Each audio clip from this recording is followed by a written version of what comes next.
Vishnu, Unnikrishnan, Lalo lux, Johnny Antony എന്നൊക്കെ പ്രധാന കഥാപാത്രങ്ങളായ ചിത്രമായിരുന്നു ഇടിയൻ ചന്തു.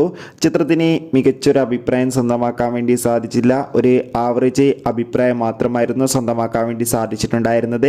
ചിത്രത്തിൻ്റെ OTT അവകാശങ്ങളൊക്കെ ആമസോൺ പ്രൈം വീഡിയോസ് എന്ന OTT പ്ലാറ്റ്ഫോമായിരുന്നു സ്വന്തമാക്കിയിട്ടുണ്ടായിരുന്നത്. ഇടിയൻ ചന്തു എന്ന ചിത്രം നമുക്ക് ഇപ്പോൾ മുതൽ ആമസോൺ പ്രൈം വീഡിയോസ് എന്ന OTT പ്ലാറ്റ്ഫോമിലൂടെ ലഭ്യമാണ്.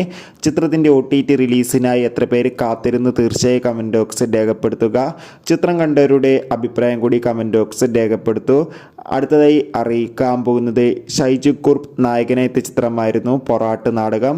ചിത്രത്തിന് ഒരു ആവറേജ് അഭിപ്രായം സ്വന്തമാക്കാൻ വേണ്ടി സാധിച്ചിട്ടുണ്ടായിരുന്നു.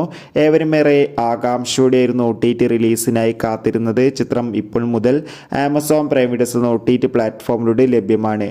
പ്രഭുദേവ, വേദിക എന്നൊക്കെ പ്രധാന കഥാപാത്രങ്ങളായ തമിഴ് ചിത്രമായിരുന്നു പേട്ടേറാപ്പ്. ചിത്രത്തിന് ഒരു ആവറേജ് അഭിപ്രായം സ്വന്തമാക്കാൻ വേണ്ടി സാധിച്ചിട്ടുണ്ടായിരുന്നു. ചിത്രം ഇപ്പോൾ മുതൽ ആമസോൺ പ്രൈം വീഡിയോസ് എന്ന OTT പ്ലാറ്റ്ഫോമിലൂടെ ലഭ്യമാണ്.